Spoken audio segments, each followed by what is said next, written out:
All right, so I'm gonna start doing these little running diaries. Maybe mostly for me, maybe not. I'm trying to get off of Strava because I don't really use it that much. I mostly just like record my workout, get off. I'm not like a big scroll and look at other people's runs person. So I've seen some people do video diaries, and I'm like, why not? I have a lot to say about running, and I've been running for a long time, and also I think it'll help me like process my running. So yeah. Um, I think I want to start just like a little recap of like where I've been in like marathoning and then how that like came into play last year in 2024 and everything. But yeah, I ran in college. I was a steeplechaser, pretty good, like top 20 steeplechaser in Division Two. And came out of college and was kind of like trying to run more, trying to steeple more. Couldn't really figure it out, and so I was like, why not marathon? And in 2019, I ran my first marathon. I think I averaged like 47 miles a week, and I ran 231 at Chicago, and that felt really great. I never felt like I went to the well. I felt like I had a huge negative split. I like went out at 117 and came back at like 114 or something. So yeah, like massive negative split, and just yeah, felt great. And I was like, okay, maybe like marathoning is the thing for me. And so um, trained for a few more, had some bad ones, had some good ones, had a big pop off race in Chicago in 2022, went 228. I was like, the first race where I like trained really specifically for the marathon, got my miles up, had great training partners here in Los Angeles. And then, yeah, since then it's kind of been like the pursuit of how to take off 10 minutes in OTQ and do that. And there's been some setbacks and stuff. In 2023, I had a tear in my groin that I had to get a surgery on. Essentially, they did like a hernia surgery, but because of insurance and stuff, I had to wait like 3 months for surgery, and so I just like couldn't really run for 3 months. They told me not to swim because it'll make the tear worse, and so yeah, it's been really tough. And so summer of 2023, I finally got the surgery and like fought my way back to in being in shape, but I like put on weight, and as you get older, you recover worse and all this stuff. So. Um, 2023 I ran like 234 in Valencia, and I was really proud of that. It was like a super emotional race because as the year went and I had taken so much time off of running, I came back a little too fast, a little too hard, a little too many miles, and like I just had all these setbacks. And I think I remember like 10K to go in Valencia, I had like tears in my eyes because I was like, I'm gonna finish this marathon, and I'm gonna do okay. Like I'm not gonna run as fast as I know I can run at my full potential, but like 234 is an awesome time, and especially after all the setbacks. And so it felt really good, and it felt like a great stepping stone. And I kind of rolled into the next year, into 2024, with like a head full of steam. All my teammates and I were running LA Marathon, and we had elite entry, and et cetera, and et cetera. And then a week out of LA Marathon, I was on a run with two friends and hit my head on a tree branch at full speed and got a concussion and couldn't race the race. And my training partner, Brian Justy, did awesome. He got ninth, ran 227 on a hard, hot day, and like just killed it. And that kind of hurt, not my ego or anything, but just kind of hurt just because I know that I can be up there and in the mix with him and with the best runners in LA. So yeah, like 2024 was just like a grind. Had some great fun. We went to Southbound 400, ran like 80 miles at 540 pace average, and like just crushed and won it. And that felt awesome. And that felt like another good step in the right direction for running. And then just like turned our attention towards New York City Marathon. Grinded hard, a lot of miles, double thresholds, like all the right things. And I think like 3 or 4 weeks out, I ran like 20 miles at 540, and I was like chilling.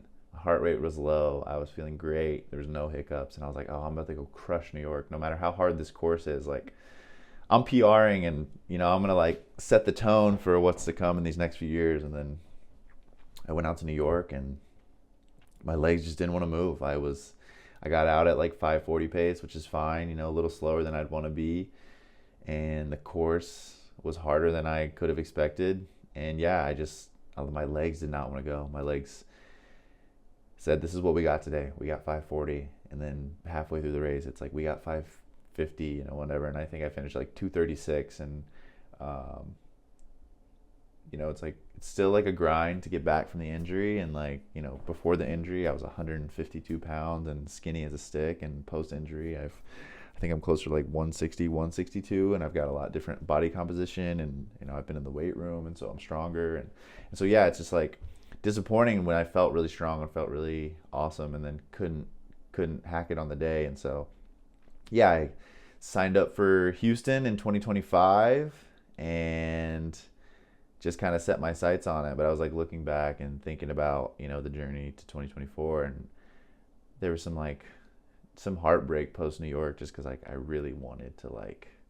prove to myself that I could just pop off on a hard course and like go mix it up. And I had my sights set on top, I don't even know, 50 men or whatever, but I just wasn't there, and I didn't have it in me. And I think that's marathoning, and that's racing. Like, I've been racing my whole life, since middle school, and my mom was a professional half marathoner and marathoner, and so she's taught me a lot. And she's told me, the marathon doesn't owe you anything. It's a fickle race, and some days your body wants it and some days it doesn't. And that's kind of the beast of it, is you have to just keep going, and you have to keep going for it. And so, yeah, I like set my sights on Houston, and just, we're just hitting workouts crazy. I think the biggest one was the week of Christmas. I was home. It was cold. It was rainy, and I was like on an indoor track hitting a 14-mile workout, and then come back in the evening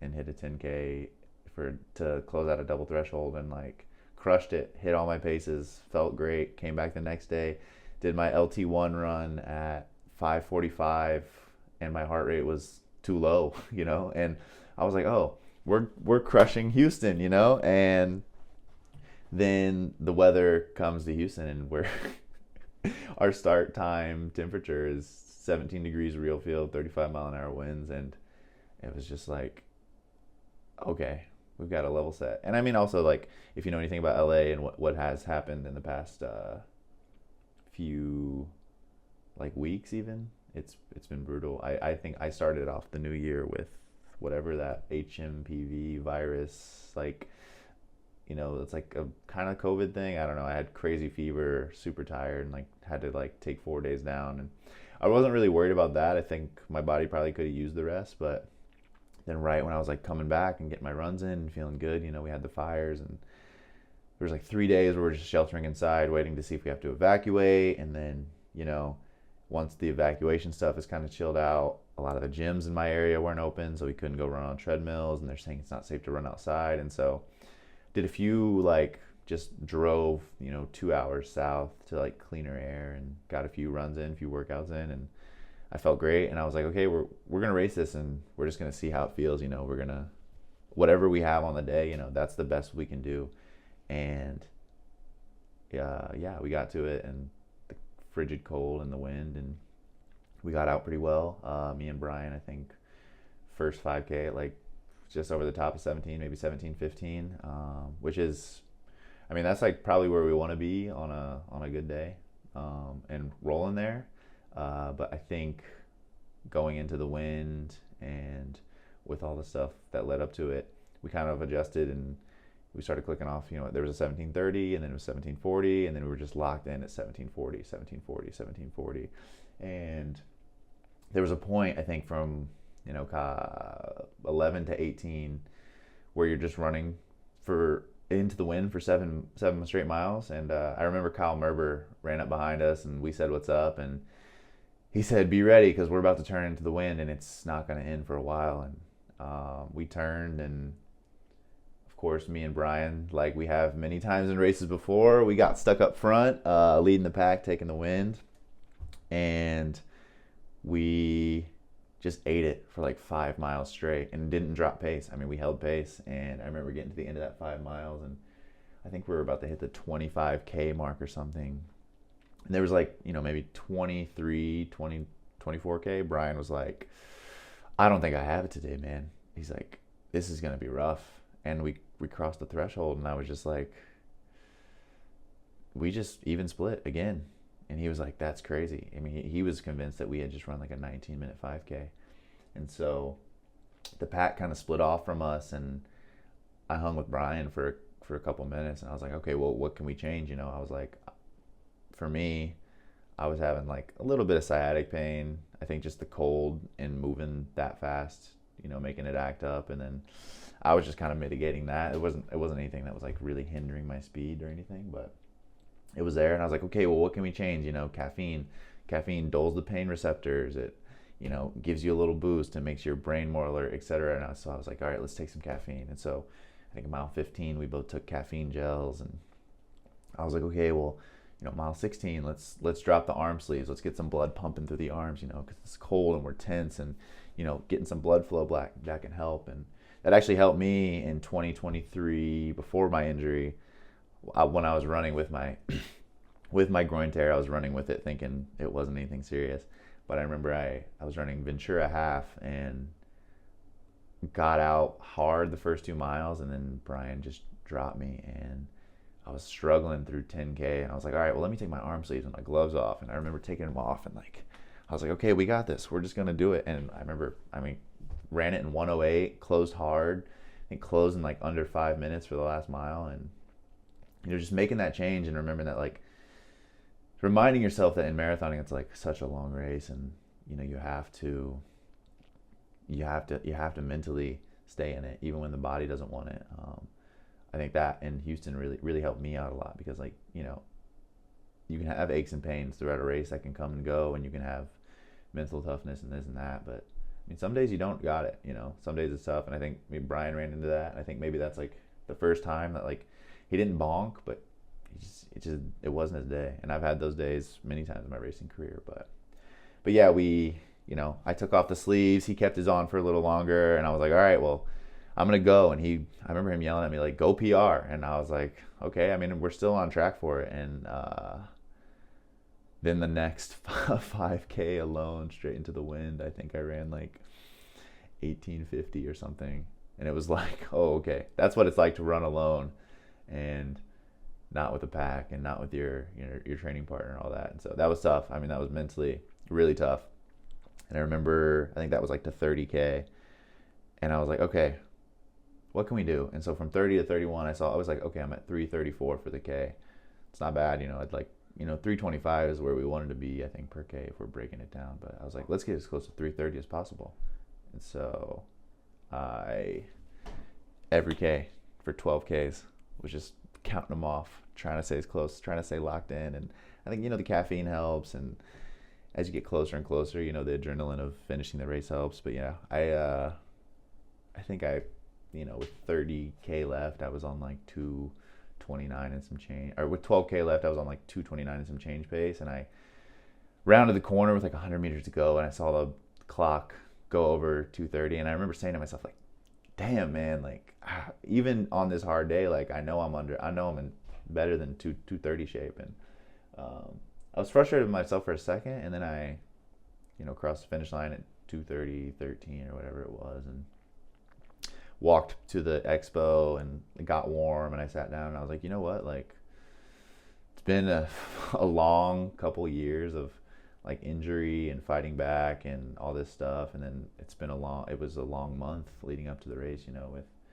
the holidays and all the stuff happening in LA and being sick. And so I was like, you know what, that's a big step in the right direction. That's a long way from where I want to be, and I know that those minutes are in me now. It's not a question of fitness or preparedness or anything like that. It is just sometimes the circumstances don't allow for it, and sometimes it's not the best day to race. I think so many of the half marathoners had such great races, but somebody said something like they spent 1.5 miles total into the wind, and we probably spent a good 10-11 miles into the wind, and then crosswind and all that. And so yeah, it was a really rough day, and I'm really proud of the way it came out of it. And so yeah, looking ahead, I think I've talked to a few people, and I think I'm really going to try to focus on speed and track stuff this whole spring and summer.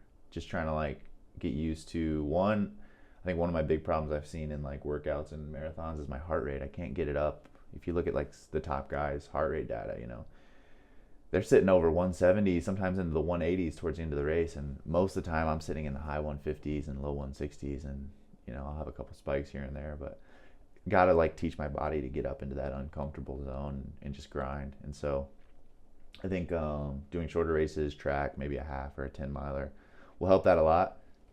And so that's kind of the thought I'm having, and what I'm gonna attack the rest of this year. We're gonna go to Indianapolis, my hometown, and run the marathon this year. It'll be my first time running Indy. I run the half like 4 or 5 times. I've jumped in it illegally a couple times. Like when I was a kid, just running next to my friends or whatever. But yeah, I think going to Indy for the half this fall will be great. Home course. My parents live 10 minutes from the start. My dad drives me to the start every time I run the half. I can imagine he'd do it for the full.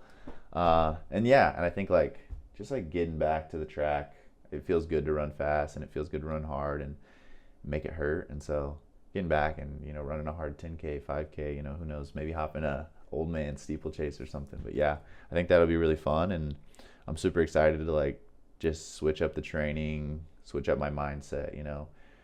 Maybe get back into like doubles and making sure that the quality of the runs is a little higher and allows me to like recover more and also run more miles. And just like staying consistent in the weight room. I've been great in like the past 2 months, 2 lifts a week, and maybe adding a third lift into the mix there, and then just staying on top of all of my body work and stuff. In terms of nutrition, I eat well, so I'm not really worried about that or that tweak. But yeah, that's like kind of where I'm at. That's like a little bit of history background of kind of how I came into marathoning and how it's going. And I've like PR'd 3 minutes from my first one and had a few step backs, but I would love to find 5-6 minutes in my next one. Low 220s in Indy, maybe 220 flat is a goal. I don't know. I think I have to see how track season goes. I think I have to see how like maybe a half marathon or a 10 miler goes before I talk about that. But yeah, I'm setting my goals high, and I'm just gonna grind this spring. I'm like very ready to switch it up and get some new energy. So yeah, that's a little running diary. Maybe I'll do some of these after workouts and talk about the workouts, talk about what we're trying to do, maybe some lifting stuff. Who knows? But yeah, that's diary number 1, I guess. Catch you next time.